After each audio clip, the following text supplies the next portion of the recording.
Ladies and gentlemen, in this Red Gaming Tedcom video, we're going to be doing some analysis of the recent news that, of course, the Xbox One's CPU clock speed has been raised from 1.6 GHz to 1.75, and we're going to be doing this in a couple of ways. The first is that we're going to be discussing concerns of heat and power. Now, obviously that's been a pretty big deal, especially with the previous generation of Xbox, the Xbox 360 and the Red Ring of Death and so on, so we're going to discuss that a little bit. And we're also going to discuss possible performance increases as well, and what it will mean in competition, of course, with the PlayStation 4, and just as a general whole. In other words, how much will this 10% mean? So this has been quite an odd one, because CPU clock speed increase has been on the cards for a while now. Many have associated and guessed that the Xbox One and a clock speed increase was going to be coming about. Some people, of course, have said that it's quite simply because they want to be more competitive with Sony. Other people have said, well, it's because they want to optimize and get the most out of the hardware. Others are just saying it's a pure marketing move, and in reality, 10%, it's technically 9 point something, but whatever, it's close enough to 10% to round it off. The 10% increase in clock speed equals what's that really going to do in reality? I think the first thing we're going to discuss, however, as I've said, is the temperature thing. Now, as I mentioned earlier in my initial video reporting the news, the actual chip is rated to go to 2 GHz. In other words, AMD created the chip with 2 GHz as operating clock speed. And in actuality, both Sony and Microsoft are actually underclocking the CPU. Underclocking, in other words, meaning they're running it slower than what it actually can run at.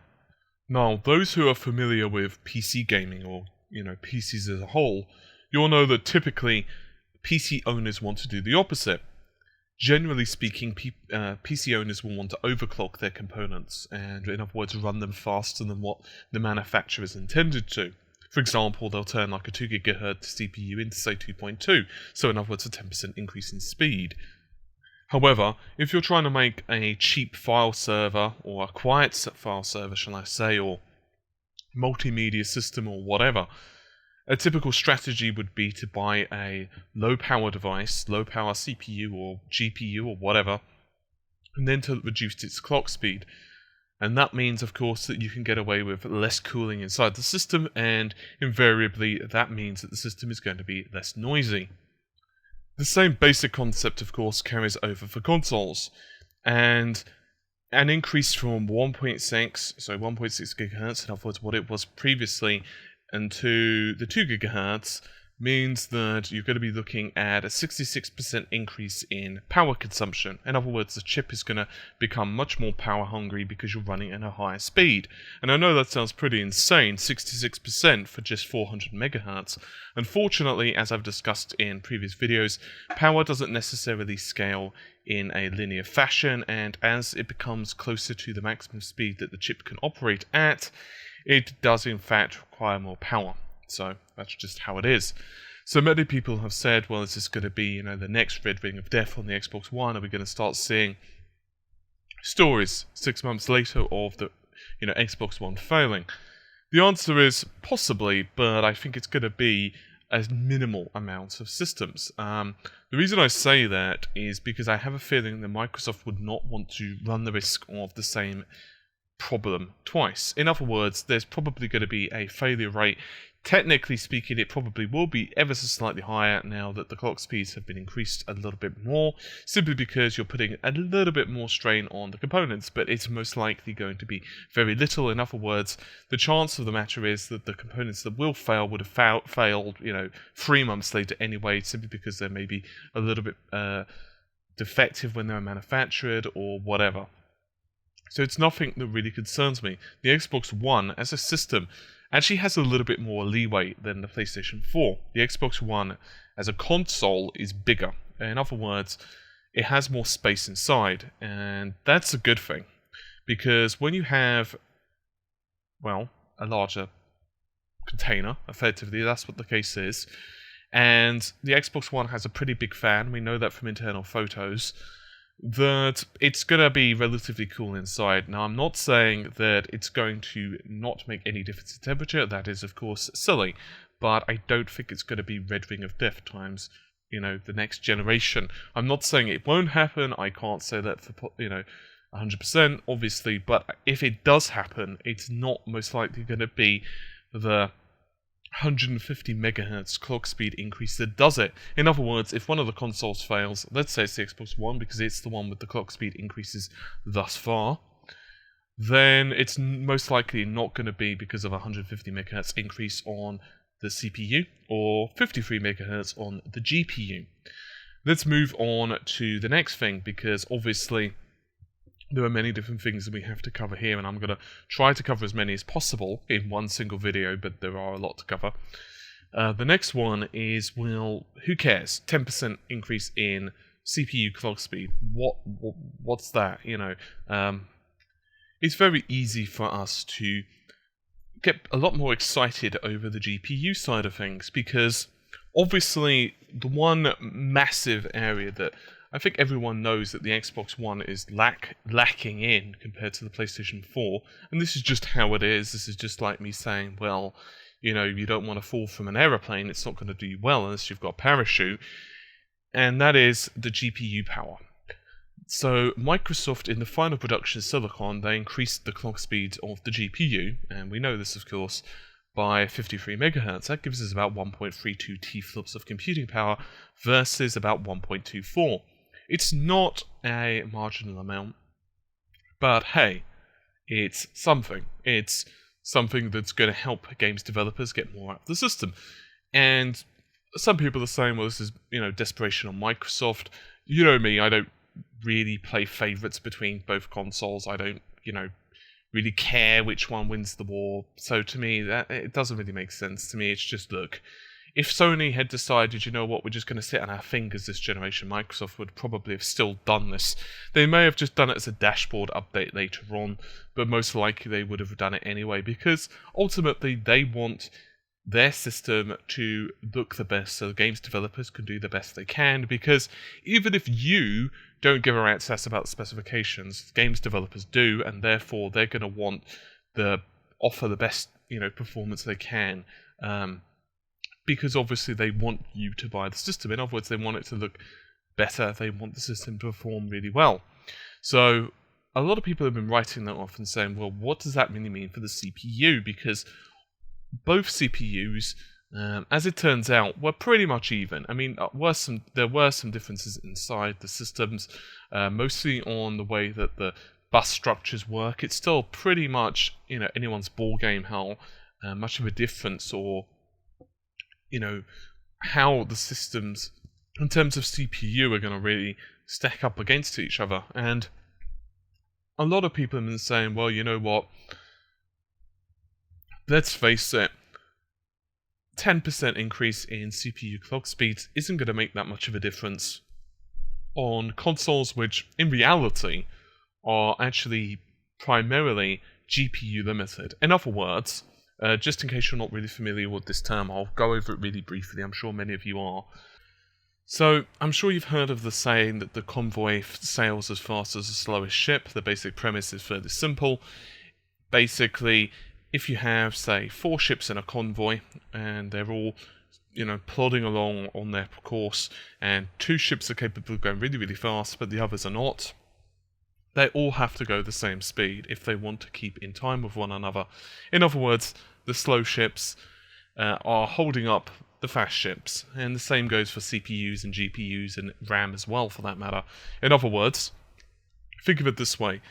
If the CPU is too slow, the GPU is being held up and can't process any more data until it's fed the data.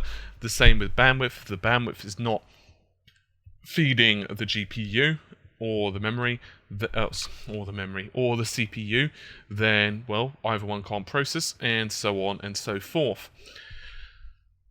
Now, we know that both systems are using the AMD Jaguar. We know both systems are using, of course, 8-core CPUs. We know that each of those can only handle 1 hardware thread each. And we also know a few other bits and pieces. We know that the AMD Jaguar, of course, is a low-power device. We know that the AMD Jaguar, the 8 cores, and you guys can Google this for yourselves if you don't believe me. There is a lot of evidence. I've also done the maths on other videos, so I'm not going to go super into it. But we know that it's roughly about 100 G-flops of computing power at 1.6 gigahertz. That's right, G, not T, G-flops. I just want to clarify that in case you misheard me. So you're looking at about 100-ish G-flops of computer power. Remember that, generally speaking, graphics cards now, if we're talking like the high-end graphics cards, the high-end GPUs or whatever, GPUs are usually paired up with CPUs that are roughly 10 times faster. So let's assume the high-end desktop CPUs right now are about 350 G-flops. There are ones that can go faster, depends on how much you want to overclock and so on, and we're talking like PC desktops, obviously, just to clarify. I know sometimes I go a bit over the top of clarification, but sometimes people do question, what did I exactly mean by that, so I prefer to, really bludgeon the points sometimes. But really high-end CPUs on desktops like the i7s and so on, you're looking at, 350, 400 G-flops, depending on the, the make, the model, how much you overclock them, and, various other factors as well.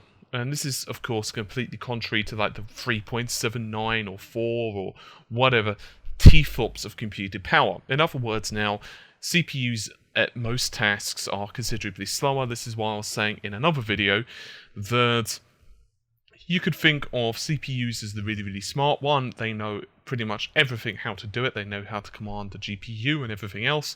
Unfortunately, the GPU is the really, really dumb but really strong one. And it just so happens to work like that. I won't go super into it in this video, as I'm sure many of you are aware of,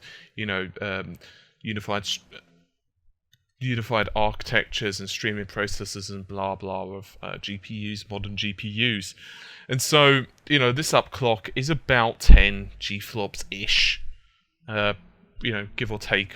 And so, you can argue how much is that in reality. Well, it's neither here nor there. There are tons of factors, however, that we don't know. I mean, people are raging, really going quite crazy on forums, and I'm not going to mention any communities in particular, but there are several really big ones. I'm sure you guys can guess what they are anyway. And this is, just yesterday I was speaking about the CPU overclock, and people were saying, well, how likely is it that Microsoft have overclocked the CPU? And as I said in that video, the bottom line is there were so many factors we didn't know about the system. The thing is, Sony haven't even unveiled the clock speed of their own PlayStation 4 CPU. It's simple as that. So, at the time I'm recording this, which is, he says, with actually no idea what the date is, the 4th of September 2013, we don't know what clock speed right now Sony have their CPU at. For all we know, it could be 1.4 gigahertz, or it could be 2 gigahertz, or it could be 1.6, or it could be exactly the same as the Xbox One's. It's simply unknown. There are other issues, of course, that really play into this. The compute functionality of the PlayStation 4. Obviously, the idea behind compute, I'm sure everyone knows this by now if you're regular viewers or, you're into tech or whatever, but the idea behind it is that you offload some functions, for example, physics, AI, blah, blah, blah, to the GPU to do the computing, because as we just established, it's a lot faster. Obviously, the Xbox One is inferior to the PlayStation 4 in terms of the architecture of its compute. It can handle more compute queues, and of course it's had things such as the volatile bit added. If you're not sure about that, you can check out my compute videos and it will tell you a lot more about that. I believe it's on the front page right now. You can, check the playlists, and it's one of the featured ones. You can see the GCN core architecture compute, and it goes into a lot of the details of this. But the basic premise is, look, the PlayStation 4 can offset a lot of this to of course, do that, which is going to mean a hell of a lot of freed up cycles. Then, of course, there's other factors to take into account as well. Like, for example, dedicated CPUs. Now, by which I mean Xbox One and PlayStation 4 both reserve a certain percentage of the CPUs, and I don't mean like this core has 5% reserved for operating system. We know that it's an actual core. So let's just call it core 0. Normally they'll go like core 0 all the way to 7. That's 8, of course. If 1 to 7 plus the 0 equals 8. And so it's possible. There's kind of some discussion on this right now. On how many are going to be reserved in the final production console. There were some rumors that were going about that it was going to be 1, and both consoles have rumored 1, and then both consoles have been rumored to say 2. So it's possible that final production, 6 months later, there'll be an update and it will be significantly better. Both Sony and Microsoft have commented that they are being cautious. They don't basically want to claw back resources because it's pretty much impossible. In other words, to clarify, let's assume that you give... Let's just pretend you have 100% resources, right? It's the easiest way to explain this. And let's assume that you say to developers, you've got 95% of the resources available on the system. Let's assume 6 months later that you realize you need to do some certain things in the back end, and you actually need 5% of those resources back, meaning that developers would effectively have 90%. That gives you some problems because the developers have coded to use those CPUs or use that memory or use that GPU for certain functions. In other words, it's built into the game. And what would basically happen is the game would crash. No ifs, buts, it wouldn't just lose a few frames per second, it would quite literally crash. Because they have said, okay, those bytes of data, they are going to be written, oh wait, they're not available, crash. In other words, it wouldn't run, it would die. And this is like a big issue. Just a couple of bytes of data, if a game is actually trying to address a piece of memory that doesn't actually exist, it's going to have a bad time. And so there are so many different factors that are, really... I also believe that the Xbox One's a GPU deficit. In other words, the fact it has a considerably slower GPU is obviously not going to be made up for at all on the clock speed increase of the CPU. And despite the fact that obviously certain functions could maybe be offloaded from GPU compute to the CPU, it's not going to be anywhere near enough to make a huge difference overall. With all of that said, however, it is for a performance increase. I don't think anyone can give a decent prediction.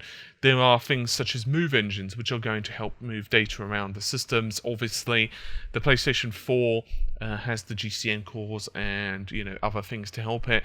Both systems have really good audio systems. To give you an indication of just how important audio is alone, there was an Xbox One developer, a games developer, and he said quite clearly, he was really adamant about this, that a lot of people put audio down to nothing. They say, oh, how much is audio in reality? It's nothing. It's just, playing the audio track here and there. But it's not. Think about just how many audio sources you are dealing with simultaneously while you're playing a game, especially if you have a surround sound setup. Just think about that just for a moment, including the communication with all your compadres, in other words, people you're playing online. Let's say you're playing like a 24 or 32 man game and all the different weapons going off in various areas of the map, the music playing, you walking down hills and there's different, bullet sounds everywhere. There are so many different audios, and even things such as the character voices playing, the cries of pain, everything, even the sounds of, say, helicopters coming. All of this is like audio, and it all needs to be calculated, especially if you're playing on surround sound setups. In other words, a hell of a lot of different stuff goes into the audio, and in some cases, one whole CPU thread could actually be dedicated on pure audio, and that was on the Xbox 360 mind. But that gives you an indication of how much performance audio alone can take. In other words, there are a lot of different characteristics here that aren't being taken into account. That said, 10% increase on performance, it's great. I'm not against that. I don't really think it stinks of desperation from Microsoft. I think that it's really good that they managed to do that. Similarly, I hope Sony managed to do the same. Why? Because I want the best hardware possible to game on. It's pretty simple, really. It doesn't really bother me any other way than that. I just want the best performance to game on. I want the fastest PlayStation 4 that I can get my money on, and I want the fastest Xbox because I do intend to buy both, and I want to game on both, and I want to enjoy both. And if they can increase the clock speed by 5 megahertz for the final production console, it's going to help. Think of it this way. They're developing on closed system platforms. In other words, no one is going to be able to say 6 months later, 12 months later, well, I'm going to fit in another, 8 gigs of RAM in there, or I'm going to fit in another faster CPU or another faster GPU. In other words, that hardware that we're going to have, okay, there could be some optimizations done down the line. The games developers will learn the hardware better, and more resources will come naturally. In other words, they'll probably free up more resources, just how they did with the PlayStation 3. They got more memory back and so forth and so on. But the reality is, if they could get a bit more CPU resources, no games developer is going to say no. With that said, there are some issues, of course, with the Xbox One. We know that a certain percentage of GPU, I believe it is actually allocated towards the operating system. In other words, a 10%, I believe it was, although it's 10% went before the overclocks. We don't know if they've changed that to like 8% or whatever it is now. But there's a percentage of the GPU that's allocated to Kinect.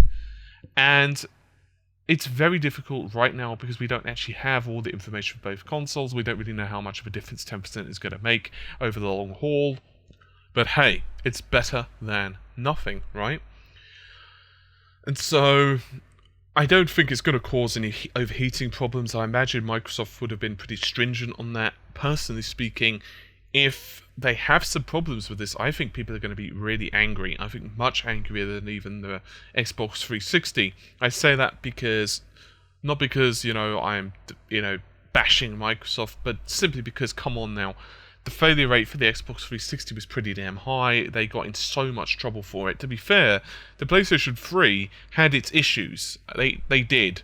It wasn't as publicized as the Xbox 360, and indeed, even the PS2 had a lot of issues.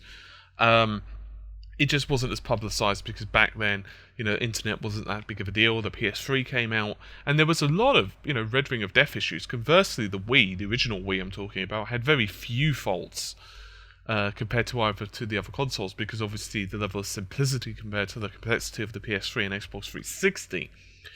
But let's face it, Microsoft cannot really justify that again. They're going to have to do better. We do know that the AMD Jaguar, the architecture of the Xbox One, is supposed to run cool, so I'm fairly confident in it. I can't obviously guarantee it because I don't know what the operating temperatures are of the AMD Jaguar inside the Xbox One. I do not have, their BIOS readouts or a temperature probe stuck into their sock, so to speak, and looking at the temperature readouts, I don't have that. But I'm imagining that they're going to be fairly okay in terms of temperature. I don't think it's going to be that much of a big deal. As for the performance, 10%, great. I don't think it's marginal. It's 10% extra CPU. It's going to help something or another. I don't think it's going to be a game changer. I don't think it's going to suddenly mean that, the PS4 and the Xbox One are anywhere near, on a level playing field in terms of the graphics suddenly or whatever. But at the same time, it's not bad. It's nothing to be sneezed at. It's free performance, and I'm happy with it. I think some games' engines naturally are going to be heavier on CPU anyway, and so those game engines are going to be grateful for it. But we're just going to have to see, because there are so many different, caveats. There's so many different things that we don't even know about both consoles yet because, developers can't really speak out because they're under NDA. So it's a bit tricky. Regardless, hopefully you've enjoyed the video. It's a little bit of food for thought at the very least. Let me know what you think. As per normal, if you have any further questions or comments, you can reach me directly on Facebook. That's facebook.com/RedGamingTech. With that said, I'm going to get going. See you soon. Bye for now.